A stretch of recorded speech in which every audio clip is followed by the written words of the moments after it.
میں سکندر ایمپائرز کی فلک بوس عمارت کے سامنے کھڑی تھی اور میرے ہاتھ میں پکڑی فائل میرے کانپتے ہاتھوں کی وجہ سے ہل رہی تھی۔ میرے ماتھے پہ پسینے کے قطرے تھے، حالانکہ دسمبر کی سرد ہوا چل رہی تھی، مگر میرے اندر ایک الاؤ دہک رہا تھا، کیونکہ آج کا انٹرویو میری زندگی اور موت کا سوال بن چکا تھا۔ گھر میں بستر پہ پڑی خالہ کی سانسیں ادھار تھیں اور ڈاکٹر نے صاف کہہ دیا تھا کہ اگر کل تک آپریشن کے پیسے جمع نہ ہوئے تو وہ کچھ نہیں کر پائیں گے۔ میں نے اپنی آنکھوں میں آنے والے آنسوؤں کو زبردستی روکا اور اونچی ایڑی والی سینڈل میں لڑکھڑاتے قدموں کے ساتھ شیشے کے بڑے سے دروازے کو دھکیلا۔ اندر کا ماحول کسی دوسری دنیا کا منظر پیش کر رہا تھا۔ ہر طرف خاموشی تھی، لوگ مشینی انداز میں کام کر رہے تھے۔ میں استقبالیہ پہ پہنچی تو وہاں بیٹھی لڑکی نے مجھے اوپر سے نیچے تک ایسے دیکھا جیسے میں کوئی بھکارن ہوں، حالانکہ میں نے اپنے بہترین کپڑے پہنے تھے۔ مگر ان امیر لوگوں کی نظر میں میری شلوار قمیض کی حیثیت ہی کیا تھی۔ اس نے مجھے بتایا کہ مسٹر شاہ میر سکندر کا انٹرویو 35ویں منزل پر ہے۔ لفٹ میں جاتے ہوئے میرا دل اتنی زور سے دھڑک رہا تھا کہ مجھے لگ رہا تھا یہ پسلیوں کو توڑ کے باہر آ جائے گا۔ میں نے شاہ میر سکندر کے بارے میں بہت کچھ سن رکھا تھا کہ وہ ایک انتہائی مغرور، بدتمیز اور سنگ دل انسان ہے، جو غلطی کرنے والے کو معاف کرنا تو دور کی بات، اسے جینے کا حق بھی نہیں دیتا۔ مگر میری مجبوری مجھے شیر کی کچھاڑ میں لے آئی تھی۔ جب میں انتظار گاہ میں پہنچی تو وہاں پہلے سے کئی لڑکیاں بیٹھی تھیں جو ماڈرن اور پر اعتماد لگ رہی تھیں۔ مجھے دیکھ کے ان کے چہروں پہ ایک طنزیہ سی مسکراہٹ آ گئی۔ میں ایک کونے میں جا کے بیٹھ گئی اور دل ہی دل میں اللہ سے دعا کرنے لگی کہ یا اللہ میری مدد کرنا، مجھے یہ نوکری ہر حال میں چاہیے ورنہ میری خالہ مر جائیں گی۔ تقریباً 1 گھنٹے کے بعد میرا نام پکارا گیا۔ ایمان حیدر۔ میں نے اپنی فائل سینے سے لگائی اور کانپتی ٹانگوں کے ساتھ اس بڑے سے دروازے کی طرف بڑھی جس پہ لکھا تھا CEO۔ میں نے دروازہ کھولا اور اجازت مانگی۔ کیا میں اندر آ سکتی ہوں؟ اندر سے کوئی آواز نہیں آئی۔ ایک گہری اور بھاری خاموشی تھی۔ میں ڈرتے ڈرتے اندر داخل ہوئی تو سامنے کا منظر دیکھ کر میری سانس حلق میں اٹک گئی۔ وہ ایک بہت بڑا کمرہ تھا جس کے آخر میں ایک بڑی سی شیشے کی دیوار تھی جہاں سے پورا شہر دکھائی دے رہا تھا، اور اس کے سامنے رکھی سیاہ رنگ کی میز کے پیچھے وہ شخص بیٹھا تھا، شاہ میر سکندر۔ وہ فائل میں کچھ دیکھ رہا تھا۔ اس نے سر اٹھا کے میری طرف نہیں دیکھا، بس اس کے ہاتھ میں موجود مہنگا پین کاغذ پہ چل رہا تھا۔ میں میز کے قریب جا کے کھڑی ہو گئی اور دوبارہ دبی آواز میں کہا، السلام علیکم سر۔ اس بار اس کے ہاتھ رکے۔ اس نے دھیرے سے سر اٹھایا اور جب اس کی سیاہ گہری آنکھوں نے میری آنکھوں میں دیکھا تو مجھے لگا جیسے کسی نے میرے جسم سے جان نکال لی ہو۔ اس کی آنکھوں میں ایک عجیب سی ویرانی اور غضب کی سرد مہری تھی۔ وہ مجھے ایسے دیکھ رہا تھا جیسے پہچاننے کی کوشش کر رہا ہو۔ ایک لمحے کے لیے اس کے چہرے پہ کچھ حیرت کے سائے لہرائے، مگر اگلے ہی لمحے اس کا چہرہ پھر سے پتھر کا ہو گیا۔ اس نے کرسی کی پشت سے ٹیک لگائی، مجھے سر سے پاؤں تک دیکھا۔ اس کی نظروں میں اتنا تحقیر آمیز تاثر تھا کہ میں زمین میں گڑ گئی۔ اس نے اپنی بھاری روب دار آواز میں کہا، تو تم ہو ایمان حیدر؟ میں نے جلدی سے سر ہلایا۔ جی سر۔ اس نے ہاتھ آگے بڑھایا، کہا فائل؟ میں نے جلدی سے اپنی ڈگریوں والی فائل اسے دے دی۔ اس نے فائل کھولی اور صرف ایک نظر ڈالی، اور پھر جو ہوا اس نے میرے ہوش اڑا دیے۔ اس نے میری فائل بند کر کے میز کے کنارے پہ رکھی اور انگلی کے ایک اشارے سے اسے زمین پہ گرا دیا۔ فائل گرنے کی آواز کمرے میں گونجی اور میرا دل دھک سے رہ گیا۔ میں نے جھک کے فائل اٹھانے کی کوشش کی تو اس نے دھاڑ کے کہا، اسے وہیں رہنے دو۔ اس کی آواز میں اتنی گرج تھی کہ میں سہم کے پیچھے ہٹی۔ وہ اپنی کرسی سے اٹھا اور آہستہ آہستہ چلتا ہوا میرے قریب آیا۔ اس کا قد اتنا لمبا تھا کہ مجھے اسے دیکھنے کے لیے سر اٹھانا پڑ رہا تھا۔ وہ میرے اتنا قریب آ گیا کہ میں اس کے مہنگے پرفیوم کی خوشبو محسوس کر سکتی تھی۔ اس نے میری آنکھوں میں دیکھتے ہوئے انتہائی سرد لہجے میں کہا، تمہیں کیا لگتا ہے یہ جگہ کوئی خیراتی ادارہ ہے جو تم منہ اٹھا کے چلی آئیں؟ اپنی شکل دیکھی ہے تم نے آئینے میں؟ نہ چلنے کا ڈھنگ، نہ کپڑے پہننے کی تمیز، اور چلی ہو سکندر ایمپائر میں جاب کرنے۔ میں نے بمشکل اپنے آنسو روکے اور لرزتی آواز میں کہا، سر پلیز، میری قابلیت میری شکل سے زیادہ ہے اور میں بہت محنت کروں گی. مجھے پیسوں کی بہت ضرورت ہے. میری خالہ بیمار ہے. اس نے ایک طنزیہ کہکہ لگایا جو میرے دل کو چیر گیا. وہ بولا، اوہ تو یہ ہمدردی حاصل کرنے کا ڈرامہ ہے. تم جیسی لڑکیاں یہی کرتی ہیں، اپنی غربت کا رونا رو کے نوکری حاصل کرنا چاہتی ہیں. مگر شاہ سکندر کے پاس دل نام کی چیز نہیں ہے، اس لیے یہ مگرمچھ کے آنسو یہاں نہیں چلیں گے. چلو نکلو میرے آفس سے. میں مایوسی کی انتہا پہ تھی. میری آنکھوں سے آنسو بہنے لگے. میں نے ہاتھ جوڑ دیے. سر پلیز ایک موقع دے دیں. میں آپ کو شکایت کا موقع نہیں دوں گی. میں ہر کام کر لوں گی. پلیز مجھے خالی ہاتھ مت لوٹائیں. وہ واپس اپنی کرسی پہ جا کے بیٹھ گیا. کچھ دیر مجھے دیکھتا رہا جیسے کسی گہری سوچ میں ہو. پھر اس کے ہونٹوں پہ ایک شیطانی مسکراہٹ ابھری. اس نے کہا، ہر کام کر لو گی؟ میں نے جلدی سے سر ہلایا. جی سر، ہر کام. اس نے انٹرکام کا بٹن دبایا. کہا، مسز شیرازی میرے کیبن میں آئیں تھوڑی دیر. تھوڑی دیر کے بعد ایک ادھیڑ عمر عورت اندر آئی. شاہ نے ان کی طرف دیکھے بغیر کہا، اس لڑکی کو جاب لیٹر دے دیں. اس کی جاب ہے میری پرسنل اسسٹنٹ، مگر یاد رہے کہ اس کی کوئی ٹائمنگ نہیں ہوگی اور ایک غلطی پر اسے دھکے دے کر نکال دیا جائے گا. میں حیران رہ گئی. مجھے یقین نہیں آ رہا تھا کہ اس نے مجھے جاب دے دی ہے. میں نے خوشی سے کہا، thank you sir, thank you so much. اس نے مجھے ہاتھ کے اشارے سے چپ کروایا اور کہا، شکریہ ادا کرنے کی ضرورت نہیں ہے کیونکہ اگلے 24 گھنٹوں میں تم خود بھاگ جاؤ گی. اب جاؤ میرے لیے بلیک کافی لے کر آؤ بغیر چینی کے، اور دھیان رہے کافی ٹھنڈی نہ ہو ورنہ وہ گرم کافی تمہارے منہ پہ ہوگی. میں جلدی سے باہر نکلی. میرا دل خوش بھی تھا اور ڈرا ہوا بھی تھا. میں نے سوچا تھا کہ یہ شخص کتنا عجیب ہے. ایک پل میں ذلیل کرتا ہے اور دوسرے پل میں نوکری دے دیتا ہے.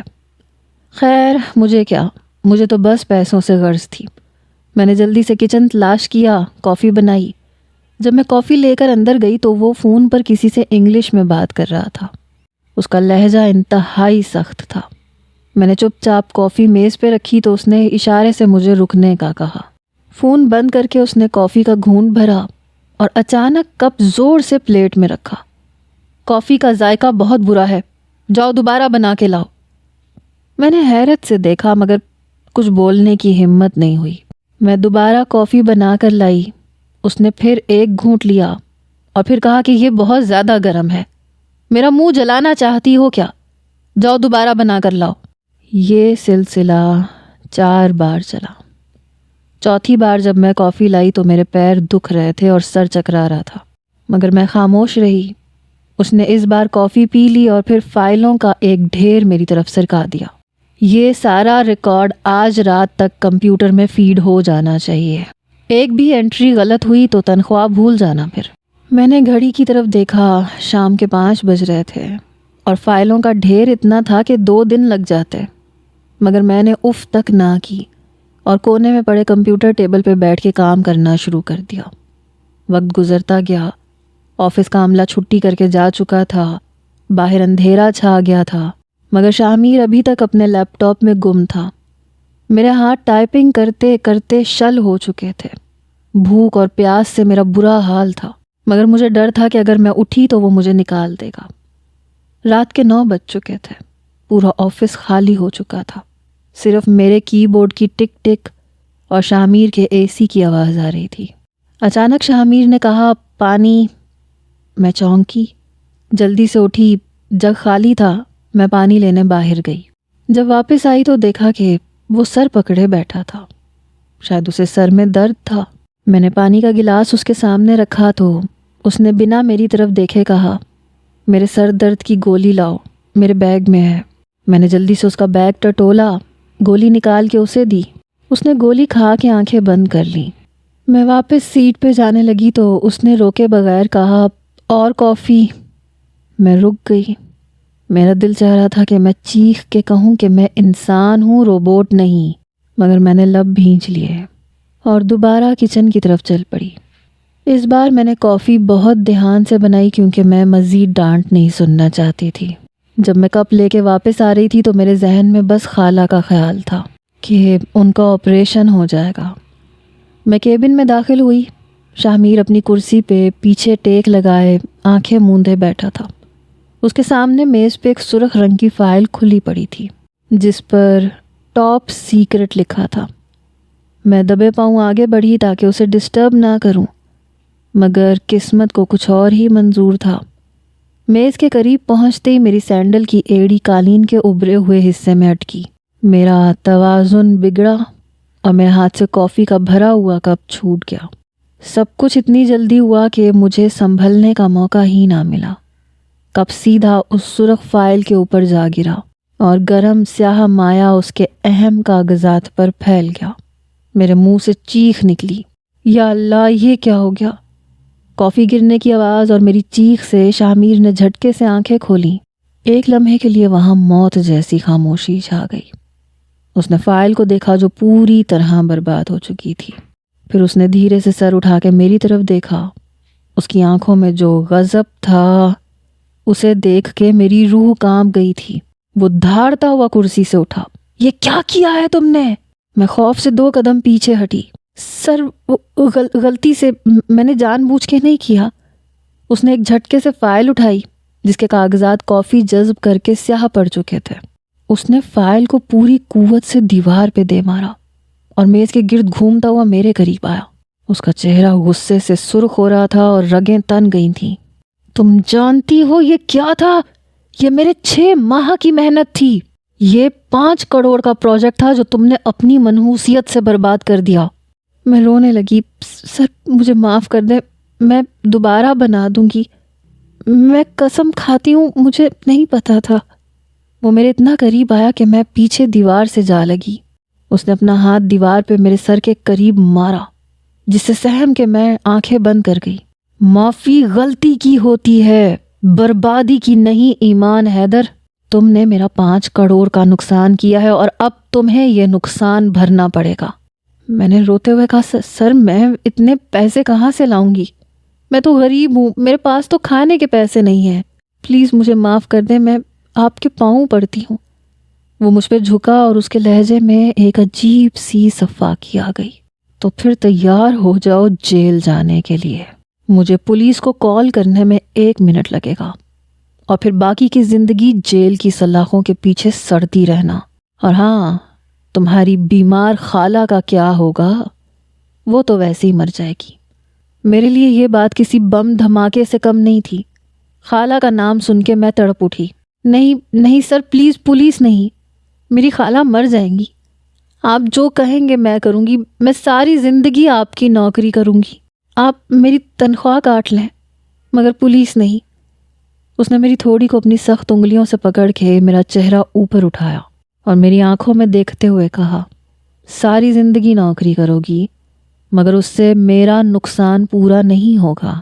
میرے پاس ایک اور راستہ ہے جس سے تم جیل جانے سے بچ سکتی ہو اور تمہاری خالہ کا علاج بھی ہو جائے گا۔ میں نے امید بھری نظروں سے اسے دیکھا۔ وہ کیا راستہ ہے سر؟ میں کچھ بھی کروں گی۔ اس کی آنکھوں میں ایک عجیب سی چمک آئی جو سمجھ سے باہر تھی۔ وہ تھوڑا پیچھے ہٹا، اپنی جیبوں میں ہاتھ ڈال کے کھڑا ہو گیا۔ ٹھیک ہے، تو پھر فیصلہ تمہارے ہاتھ میں ہے۔ یا تو ابھی 5 کروڑ یہاں رکھ دو یا پھر ابھی اسی وقت اس کمرے میں مجھ سے نکاح کر لو۔ یہ سنتے ہی میرے پیروں تلے سے زمین نکل گئی تھی۔ مجھے لگا میرے کانوں نے غلط سنا ہے۔ میں نے پھٹی پھٹی نگاہوں سے اسے دیکھا۔ نکاح؟ وہ ایک قدم آگے بڑھا اور اس کے لبوں پہ وہی ظالمانہ مسکراہٹ تھی۔ ہاں، نکاح۔ تمہارے پاس فیصلہ کرنے کے لیے صرف 1 منٹ ہے۔ گھڑی کی ٹک ٹک شروع ہو چکی ہے۔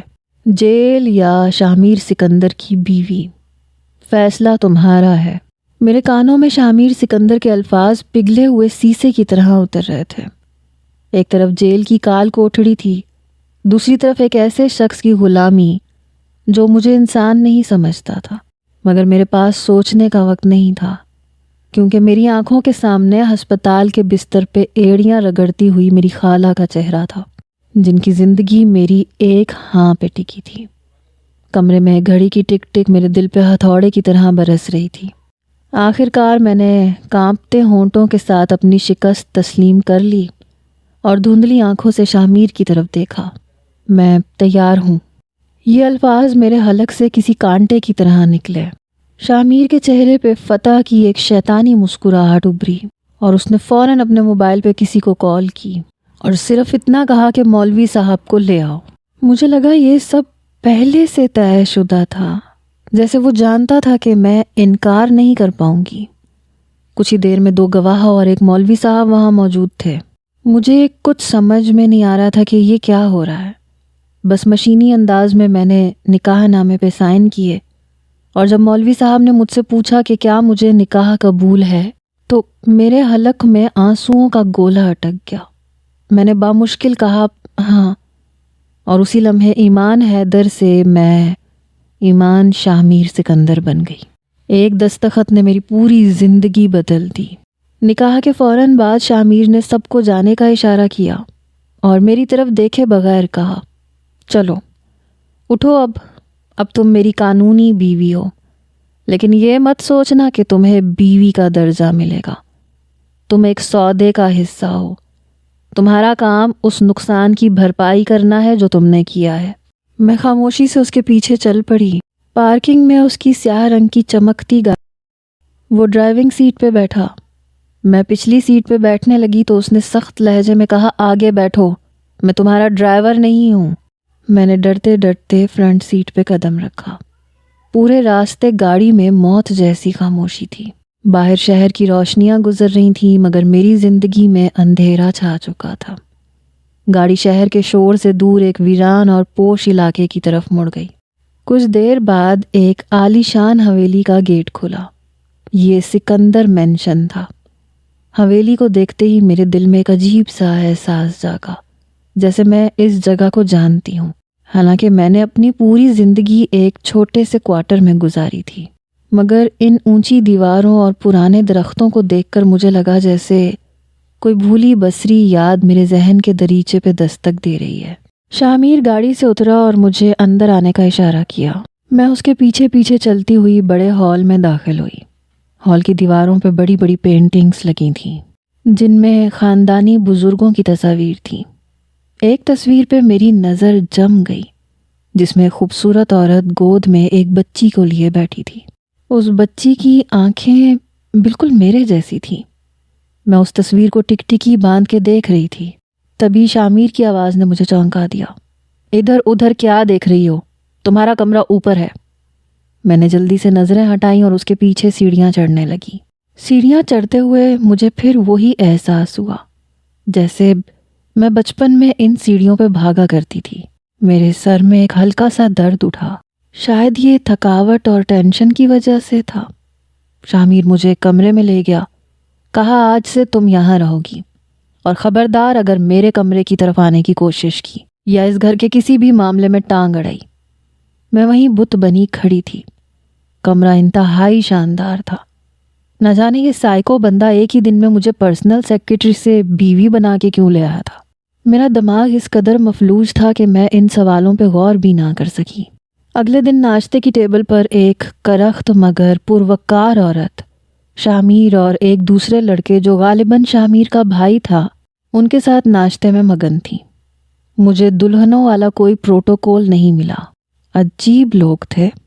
شامیر کی والدہ نے سر سے پیر تک مجھے دیکھا، پھر نخوت سے منہ پھیر لیا۔ تو یہ ہے تمہاری سو کالڈ بیوی شامیر، کب باز آؤ گے تم اپنی حرکتوں سے؟ گرو اپ مین۔ میں نے نرمین کو دیکھا تھا، تمہارے لائق تھی، اسٹیٹس کی تھی، پھر یہ سب کیا ہے؟ وہ کاٹ دار لہجے میں میرے سامنے ہی شروع ہو گئی۔ موم، میں اپنے فیصلے خود کرنے کا عادی ہوں، نو کمنٹس۔ آؤ ایمان یہاں بیٹھو، ناشتہ کرو، پھر آفس کے لیے نکلنا ہے۔ وہ عجلت سے بولا تھا۔ نہ جانے اس گھر میں سب کچھ نارملائز کیوں کیا جا رہا تھا، جیسے نکاح ہونا، دلہن کا آنا کوئی عام سی بات ہو۔ عدیل نے البتہ بتیسی نکال کے مجھے بھابھی بولا۔ میں نے زبردستی چند نوالے لیے اور اس سائیکو کے ساتھ آفس چلی گئی۔ اس کا رویہ ذرا نہیں بدلا۔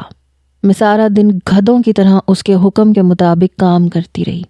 ٹائپ کر کر کے میری انگلیاں دکھنے لگتیں، مگر نہ جانے وہ کیسا سرد انسان تھا۔ مجال ہے جو اس کے دل میں کوئی نرمی آتی ہو۔ ایمان یہ کرو، ایمان یہ فائل جلدی سے لے کے میرے پیچھے آؤ۔ اوپر سے ہائی ہیل پہن کے میرے پیر سوج چکے تھے، مگر میں اس کے لیے کٹ پتلی ہی تھی۔ وقت یوں ہی گزر رہا تھا۔ ہماری شادی کو 1 ماہ ہونے کو آیا تھا۔ خالہ ہسپتال میں تھیں، ان کا علاج چل رہا تھا اور گھر کا ماحول عجیب پراسرار سا تھا۔ زرتاج بیگم سے کم ہی سامنا ہوتا تھا۔ وہ سر جھٹک کے گزر جاتی تھیں، جیسے میرے ساتھ بات کرنا ان کی شان کے ہی خلاف ہو۔ البتہ عدیل کی نظریں میرے آر پار ہوتی رہتی تھیں، جن سے میں گھبرا جاتی تھی۔ ایک رات میں یوں ہی کمرے میں بیٹھی آفس کا کام کر رہی تھی کہ اچانک میرے موبائل کی گھنٹی بجی۔ اسکرین پہ ہسپتال کا نمبر دیکھ کر میرا دل اچھل کے حلق میں آ گیا۔ میں نے کانپتے ہاتھوں سے فون اٹھایا تو دوسری طرف ڈاکٹر کی آواز تھی۔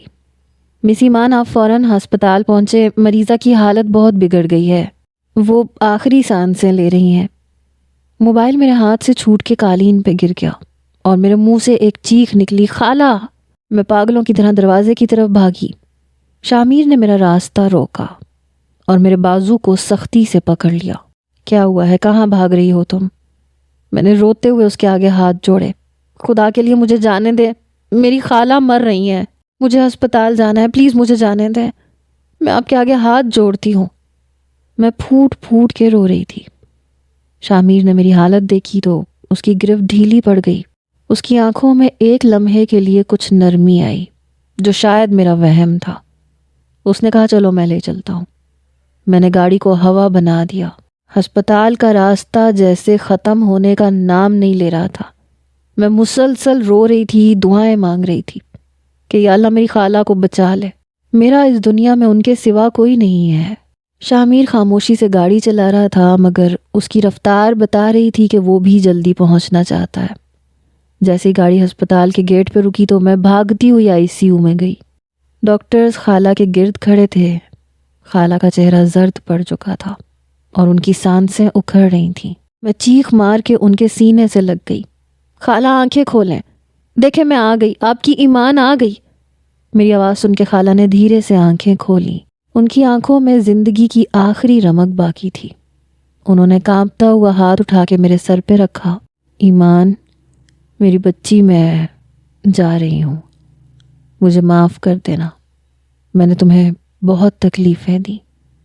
میں نے روتے ہوئے ان کا ہاتھ چوما۔ نہیں خالہ، آپ کہیں نہیں جائیں گی، میں آپ کا علاج کرواؤں گی، میرے پاس پیسے ہیں، آپ ٹھیک ہو جائیں گی۔ اسی لمحے شامیر کمرے میں داخل ہوا۔ جیسے ہی خالہ کی نظر میرے پیچھے کھڑے شامیر پہ پڑی، ان کی آنکھیں حیرت سے پھیل گئیں۔ ایسے لگا جیسے انہوں نے کوئی بھوت دیکھ لیا ہو۔ وہ پوری طاقت جمع کر کے اٹھنے کی کوشش کرنے لگی۔ ان کے لب ہلے۔ شامیر، تم؟ خالہ کی نظروں میں پہچان تھی، جیسے وہ شامیر کو پہلے سے جانتی ہوں۔ شامیر خاموش کھڑا تھا۔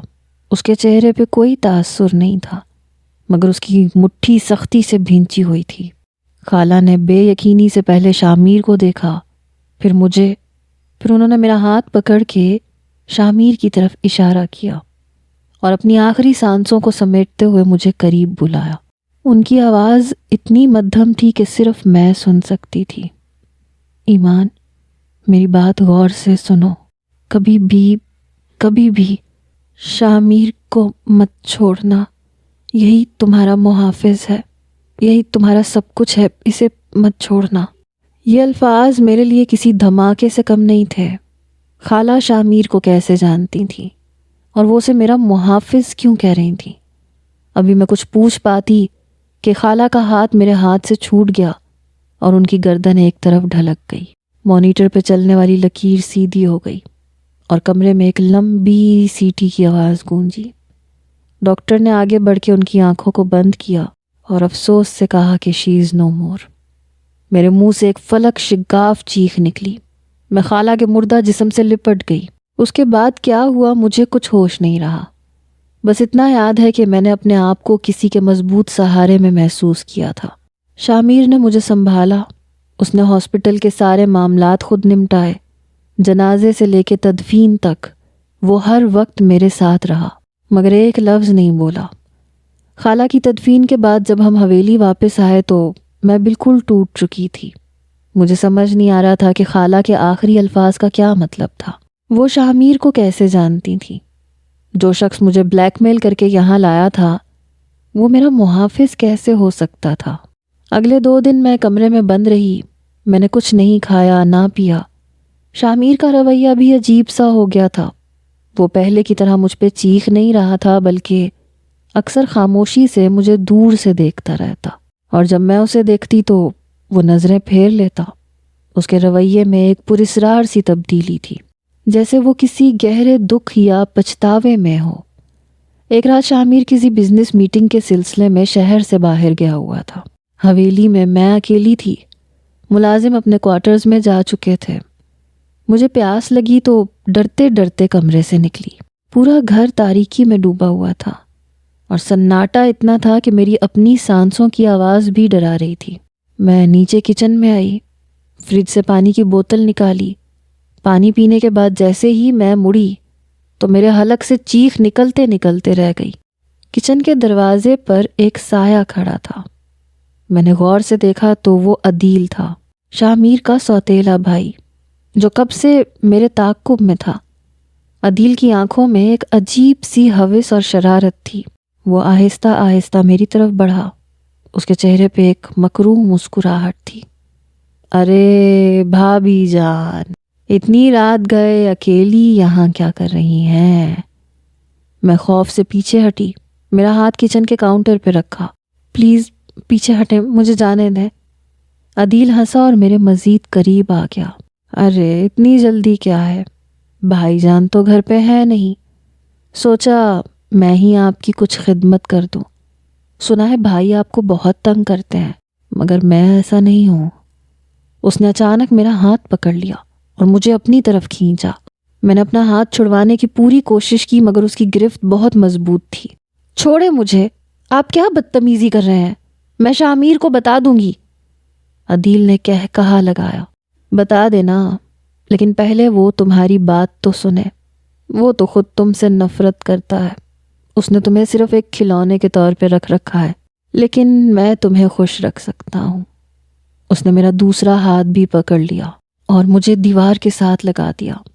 اس کے منہ سے شراب کی بو آ رہی تھی جو مجھے متلی کر رہی تھی. میری آنکھوں میں آنسو آ گئے اور میں نے پوری طاقت سے چیخ ماری. بچاؤ، کوئی ہے؟ میری آواز پہ اس بڑی حویلی کی دیواروں سے ٹکرا کے رہ گئی. عدیل نے اپنا غلیظ ہاتھ میرے منہ پہ رکھ دیا اور میرے کان میں سرگوشی کی. چیخنے کا کوئی فائدہ نہیں ہے میری جان، یہاں کوئی نہیں آئے گا. آج میں تمہیں وہ مزہ چکھاؤں گا کہ تم شامیر کو بھول جاؤ گی. میں بے بسی سے تڑپ رہی تھی اور دل ہی دل میں شامیر کو پکار رہی تھی کہ شاید میرا محافظ آ جائے. اسی لمحے کچن کے باہر کسی کے بھاری قدموں کی آواز آئی اور پھر ایک گرجدار آواز گونجی. عدیل! عدیل کا نام شامیر کے حلق سے کسی بم دھماکے کی طرح نکلا، اور اس سے پہلے کہ عدیل کے نشے میں دھت عقل کچھ سمجھ پاتی یا کوئی رد عمل ظاہر کر پاتا، شامیر کسی بپھرے ہوئے شیر کی طرح اس پہ جھپٹا تھا. اس کی رفتار اتنی تیز تھی کہ مجھے صرف ہوا کا ایک جھونکا سا محسوس ہوا، اور اگلے ہی لمحے عدیل کا جسم ہوا میں معلق تھا. شامیر نے اسے گریبان سے ایسے دبوچ رکھا تھا جیسے وہ کوئی روئی کا گلال ہو، اور بھرپور قوت اور نفرت کے ساتھ اسے پیچھے موجود دیوار پہ دے مارا. ایک زوردار دھم کی آواز پورے ہال میں گونج اٹھی اور عدیل کے منہ سے دردناک کراہ نکلی، مگر شامیر کی آنکھوں میں خون اترا ہوا تھا. وہ شامیر سکندر نہیں لگ رہا تھا بلکہ تباہی کا دیوتا لگ رہا تھا. اس نے عدیل کو سنبھلنے کا ایک لمحہ بھی نہیں دیا اور اس کے چہرے پہ مکوں کی بارش کر دی. ہر مکے کے ساتھ وہ دھاڑ رہا تھا. تیری ہمت کیسے ہوئی، تیری جرت کیسے ہوئی اس کی طرف میلی آنکھ سے دیکھنے کی؟ میں تجھے جان سے مار دوں گا، میں تجھے دفن کر دوں گا. میں کونے میں کھڑی تھر تھر کانپ رہی تھی. میرا چہرہ آنسوؤں سے بھیگا ہوا تھا اور دل خوف سے بند ہو رہا تھا. میں نے شامیر کا غصہ آفس میں دیکھا تھا، مگر یہ جنون، یہ وحشت میں نے پہلے کبھی نہیں دیکھی تھی. وہ واقعی کسی محافظ کی طرح لڑ رہا تھا، جیسے کوئی اپنی سب سے قیمتی چیز کی حفاظت کر رہا ہو. عدیل کی ناک اور منہ سے خون بہہ رہا تھا اور وہ اپنی جان کی بھیک مانگ رہا تھا، مگر شامیر رکنے کا نام نہیں لے رہا تھا. شور اور چیخو پکار سن کر حویلی کے ملازم اور گارڈز بھی بھاگتے ہوئے آ گئے، مگر شامیر کی حالت دیکھ کے کسی کی ہمت نہیں ہوئی کہ وہ آگے بڑھ سکے.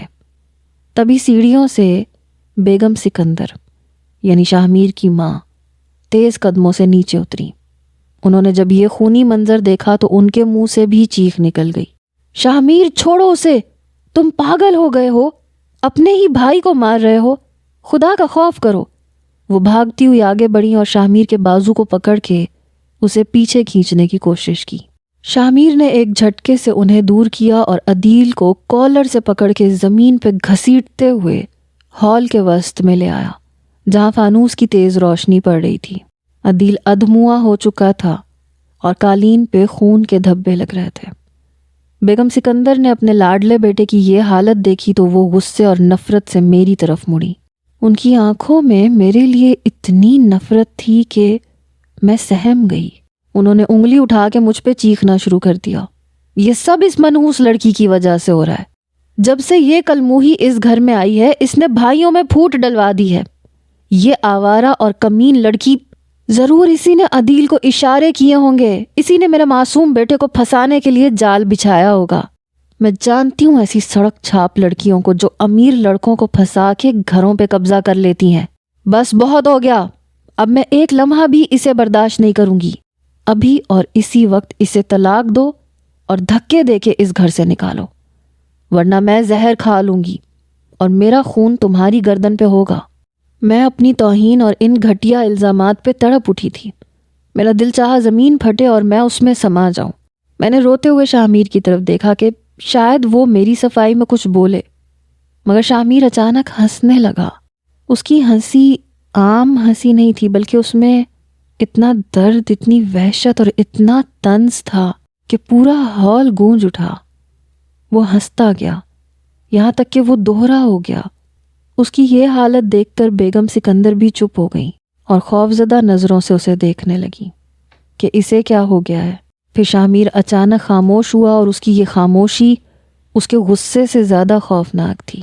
اس نے اپنی پینٹ کی جیب میں ہاتھ ڈالا اور وہاں سے وہی سرخ رنگ کی فائل نکالی جسے اس نے آفس میں کافی گرنے کے بہانے برباد کرنے کا ڈرامہ کیا تھا۔ اس نے وہ فائل پوری قوت سے اپنی ماں کے قدموں میں پھینکی۔ فائل کھل گئی اور اس کے اندر موجود کاغذات بکھر گئے جن پر DNA رپورٹس اور کچھ پرانے کاغذات تھے۔ ان کاغذات کو دیکھ کے بیگم سکندر کا رنگ ایسے اڑا جیسے کسی نے ان کے جسم سے سارا خون نچوڑ لیا ہو۔ شاہ میر نے ایک قدم ان کی طرف بڑھایا اور اس کی آواز میں سرد مہری اور نفرت کی آمیزش تھی۔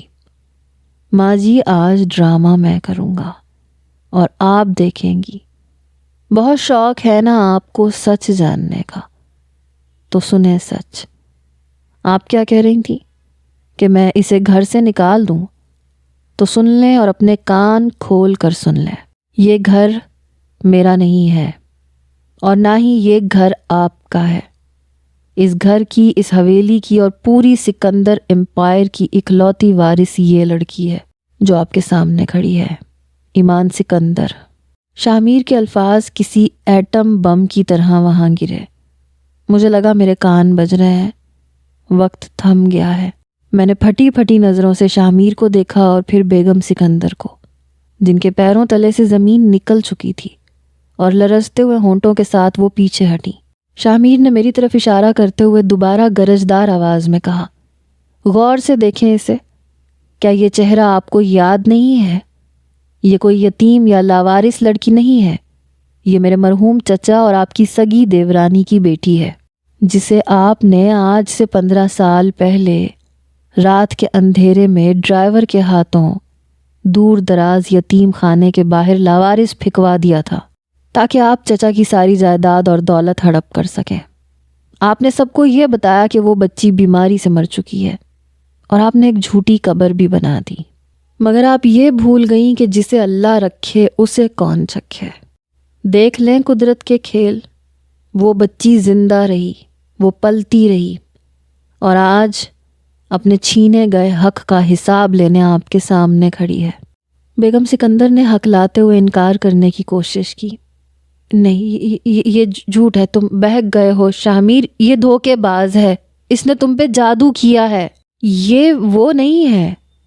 شاہ میر نے چیخ کے کہا، بس اب مزید کوئی جھوٹ نہیں، میں جانتا ہوں سب، ایک ایک سچ جانتا ہوں میں، اور میں پچھلے 5 سال سے ایمان کو ڈھونڈ رہا تھا۔ جب میں نے آفس سنبھالا اور پرانی فائلز دیکھی تو مجھے شک ہوا، اور جب میں نے تحقیق کی تو میرے پیروں تلے سے زمین نکل گئی کہ میری اپنی ماں اتنی ظالم ہو سکتی ہے کہ اس نے ایک 3 سال کی معصوم بچی کو سڑک پہ پھینک دیا۔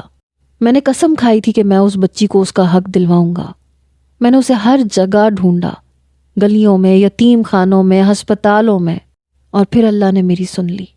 وہ خود چل کے میرے پاس آئی۔ شامیر کی آواز بھرا گئی تھی۔ وہ میری طرف مڑا۔ اس کی آنکھوں میں پہلی بار مجھے اپنے لیے بے پناہ محبت اور پچھتاوا دکھائی دیا۔ اس نے نرم لہجے میں کہا، ایمان، مجھے معاف کر دینا، پلیز پلیز مجھے معاف کر دینا۔ میں جانتا ہوں تم سوچ رہی ہو کہ اگر میں یہ سب جانتا تھا تو میں نے تمہارے ساتھ اتنا برا سلوک کیوں کیا، میں نے تمہیں آفس میں ذلیل کیوں کیا، تم پہ کافی گرنے کا الزام کیوں لگایا۔ میں یہ سب بتاتا ہوں۔ اس دن جب تم میرے آفس میں آئیں تو میں نے تمہیں پہلی نظر میں پہچان لیا تھا، کیونکہ تمہاری آنکھیں بالکل چچی جیسی تھیں، مگر میں تمہیں گلے نہیں لگا سکتا تھا کیونکہ میں جانتا تھا کہ اگر میری ماں اور عدیل کو ذرا سا بھی شک ہو گیا کہ تم وارث ہو اور زندہ ہو تو یہ لوگ تمہیں جان سے مار دیں گے، جیسے انہوں نے تمہارے ماں باپ کے ساتھ کیا تھا۔ اس لیے میں نے نفرت کا ناٹک کیا۔ میں نے جان بوجھ کے تم پہ چوری اور نقصان کا الزام لگایا تاکہ میں تمہیں بلیک میل کر سکوں۔ کافی گرنا محض ایک بہانہ تھا۔ وہ فائل بیکار کاغذات کا پلندہ تھی۔ اصل مقصد تمہیں قانونی طور پر اپنی حفاظت میں لینا تھا، کیونکہ اس شہر میں شاہمیر سکندر کی بیوی کو ہاتھ لگانے سے پہلے کوئی بھی 1000 بار سوچتا ہے۔ میں نے نکاح اس لیے کیا تاکہ تم پر میرا قانونی حق ہو اور میں تمہیں اس گھر میں لا سکوں جہاں تمہاری جان کو تو خطرہ تھا مگر تم میری نظروں کے سامنے تھی۔ میں نے تمہیں اس لیے ڈرایا دھمکایا تاکہ تم خود محتاط رہو۔ میں نے تمہیں قید نہیں کیا تھا ایمان، میں نے تمہیں محفوظ کیا تھا۔ میں یہ سب سن کے پتھر کی مورت بنی کھڑی تھی۔ میری آنکھوں سے آنسوؤں کی جھڑی لگی ہوئی تھی۔ مجھے اپنی خالہ کے آخری الفاظ یاد آئے کہ وہ تمہارا محافظ ہے۔ تو کیا خالہ یہ سب جانتی تھی؟ شاید شاہمیر ان سے ملا تھا، تبھی انہوں نے مرتے وقت مجھے اس کا ہاتھ تھامنے کو کہا تھا۔ میرا دل زور زور سے دھڑک رہا تھا اور ساری نفرت، ساری غلط فہمیاں برف کی طرح پگھل رہی تھیں۔ شاہمیر نے دوبارہ اپنی ماں کی طرف دیکھا اور انتہائی نفرت سے کہا، آپ نے دولت کی ہوس میں ایک معصوم بچی کی زندگی برباد کر دی، اسے یتیم خانے کی ٹھوکریں کھانے پہ مجبور کیا اور اپنے ہی بیٹے کو ظالم بنا دیا۔ میں چاہتا تو آپ کو پولیس کے حوالے کر سکتا تھا، اور یہ DNA رپورٹ اور آپ کے پرانے گناہوں کے ثبوت آپ کو پھانسی دلانے کے لیے کافی ہیں، مگر میں مجبور ہوں کہ آپ نے مجھے جنم دیا ہے۔ میں اپنی ماں کو جیل تو نہیں بھیج رہا، لیکن آج سے اس گھر کے دروازے آپ کے لیے اور عدیل کے لیے ہمیشہ کے لیے بند ہیں۔ آپ دونوں ابھی اور اسی وقت اس گھر سے نکل جائیں اور شہر سے دور والے پرانے فارم ہاؤس میں رہیں۔ یہ گھر ایمان کا ہے اور عدیل کو تو میں جیل بھجوا رہا ہوں تاکہ اسے پتہ چلے کہ عورت کی عزت کیا ہوتی ہے۔ بیگم سکندر روتی رہیں، منتیں کرتی رہیں، مگر شاہمیر نے سیکیورٹی گارڈز کو بلا کر انہیں باہر نکالنے کا حکم دے دیا۔ عدیل کو پولیس لے گئی اور بیگم سکندر سر جھکائے اپنی ہی نظروں میں گر کے وہاں سے نکل گئی۔ ان کے جانے کے بعد ہال میں گہری خاموشی چھا گئی، جیسے برسوں پرانا کوئی طوفان تھم گیا ہو۔ ملازم بھی خاموشی سے وہاں سے ہٹ گئے۔ اب وہاں صرف میں تھی اور شاہمیر۔ میں ابھی بھی اپنی جگہ پہ جمی ہوئی تھی، مجھ سے ہلا نہیں جا رہا تھا۔ میرے ذہن میں ہزاروں سوال تھے اور ہزاروں جذبات۔ شاہمیر آہستہ آہستہ چلتا ہوا میرے قریب آیا۔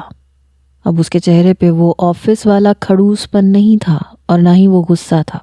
اس کے چہرے پہ ایک عجیب سی تھکن اور معصومیت تھی، جیسے کوئی بچہ بہت بڑی لڑائی لڑنے کے بعد تھک گیا ہو۔ وہ میرے سامنے آیا اور اچانک گھٹنوں کے بل بیٹھ گیا۔ یہ منظر میرے لیے ناقابل یقین تھا کہ شاہمیر سکندر جیسا مغرور شخص میرے پیروں میں بیٹھا تھا۔ اس نے لرزتے ہاتھوں سے میرا ہاتھ تھاما۔ اس کے ہاتھ ٹھنڈے تھے اور ان میں ایک انجانی سی کپکپاہٹ تھی۔ اس نے سر جھکا کے میری ہتھیلی پہ اپنی پیشانی رکھ دی اور رندھی ہوئی آواز میں بولا، مجھے معاف کر دو ایمان، میں بہت برا ہوں، میں نے تمہیں بہت تکلیف دی ہے، میں نے تمہارا دل دکھایا ہے، تمہیں رلایا ہے، میں نے تمہیں وہ سب باتیں کہی ہیں جو میں نے خواب میں بھی نہیں سوچی تھی، مگر یقین کرو میرا ہر سخت لفظ میرے اپنے دل پہ خنجر کی طرح لگتا تھا۔ جب تم روتی تھی تو میرا دل خون کے آنسو روتا تھا، مگر میں مجبور تھا، میں ڈرتا تھا کہ اگر میں نے ذرا سی بھی نرمی دکھائی تو تم کمزور پڑ جاؤ گی اور یہ بھیڑیے تمہیں کھا جائیں گے۔ میں تمہیں دوبارہ کھونا نہیں چاہتا تھا۔ کیا تم مجھے معاف نہیں کرو گی؟ کیا تم اپنے شہری کو معاف نہیں کرو گی؟ شہری؟ یہ نام سنتے ہی میرے ذہن میں ایک زوردار دھماکہ ہوا۔ بچپن کی یادوں کے بند دروازے کھل گئے، ایک دھندلی سی یاد روشن ہو گئی۔ 5 سال کا ایک لڑکا جو مجھے باغ میں جھولا جھلاتا تھا اور جسے میں اپنی توتلی زبان میں شہری کہتی تھی، جو ہمیشہ میرے لیے چاکلیٹس چھپا کے لاتا تھا۔ تو کیا یہ وہی شہری ہے؟ میرے بچپن کا دوست، میرا کزن۔ میں نے بے یقینی سے اس کے چہرے کو دیکھا۔ تم شہری ہو؟ اس نے مسکراتے ہوئے اس بات میں سر ہلایا۔ اس کی آنکھوں میں آنسو تیر رہے تھے۔ اس نے اپنی جیب سے ایک چھوٹی سی چیز نکالی۔ یہ ایک پرانی ٹوٹی ہوئی گڑیا کا ہاتھ تھا جسے دیکھ کے میں سسک پڑی۔ یہ میری پسندیدہ گڑیا تھی جو 15 سال پہلے اس منحوس رات کو مجھ سے کھو گئی تھی۔ اس نے کہا کہ یہ نشانی میں نے 15 سال اپنے سینے سے لگا کے رکھی ہے، اس امید پر کہ ایک دن میری چھوٹی سی پری واپس آئے گی اور میں اسے یہ دوں گا۔ اور دیکھو تم آ گئی، میری دعاؤں نے اثر کر دیا۔ میں اب اپنے جذبات پہ قابو نہ رکھ سکی اور روتے ہوئے زمین پہ بیٹھ گئی۔ شامیر نے آگے بڑھ کے مجھے اپنے مضبوط حصار میں لے لیا۔ اس کے سینے سے لگتے ہی مجھے لگا جیسے میں دنیا کی سب سے محفوظ جگہ پہ آ گئی ہوں۔ یہ وہ سکون تھا جس کی تلاش مجھے برسوں سے تھی۔ میں نے اس کی قمیض کو مٹھیوں میں جکڑ لیا اور پھوٹ پھوٹ کے رو دی، جیسے اپنے برسوں کے دکھوں کا بوجھ اتار رہی ہوں۔ وہ میرے بالوں میں انگلیاں پھیرتا رہا، میرے کان میں سرگوشیاں کرتا رہا۔ اب نہیں رونا میری جان، اب کوئی تمہیں تنگ نہیں کرے گا، اب کوئی ڈر نہیں ہے، میں ہوں نا تمہارا محافظ، تمہارا شہری۔ اس نے میرا چہرہ اپنے دونوں ہاتھوں کے پیالے میں لیا، میرے آنسو صاف کیے۔ اس کی آنکھوں میں اب صرف اور صرف محبت تھی، ایسی محبت جو عبادت جیسی پاکیزہ تھی۔ اس نے کہا کہ اب تم اس گھر کی مالکن ہو اور میرے دل کی بھی۔ اب کوئی فائل، کوئی معاہدہ تمہیں مجھ سے دور نہیں کر سکتا۔ یہ نکاح اب کسی مجبوری کا نہیں بلکہ محبت کا ہے۔ میں نے اس کے سینے پہ سر رکھتے ہوئے ہلکی سی مسکراہٹ کے ساتھ کہا، تو کیا اب مجھے کافی نہیں بنانی پڑے گی؟ شامیر نے ایک زوردار اور کھلکھلاتا ہوا کہا لگایا جس سے گھر کی دیواریں بھی مسکرا اٹھی۔ اس نے میرا ماتھا چومتے ہوئے شرارت سے کہا، اب کافی میں بناؤں گا اور دنیا کی سب سے بہترین کافی بناؤں گا، اور تم صرف حکم چلاؤ گی مسز شامیر سکندر۔ اس رات حویلی کی ویرانی ہمیشہ کے لیے ختم ہو گئی تھی۔ خوف کے سائے چھٹ گئے تھے اور محبت کی ایک نئی داستان شروع ہو رہی تھی۔ میں نے جان لیا تھا کہ میرا کھڑوس باس دراصل میرا وہ محافظ تھا جس نے اپنی محبت کو نفرت کے پردے میں چھپا کر میری حفاظت کی تھی، اور آج وہ پردہ اٹھ چکا تھا اور اب وہاں صرف اور صرف عشق تھا، ایسا عشق جو اب مرتے دم تک میرا ساتھ نبھانے والا تھا۔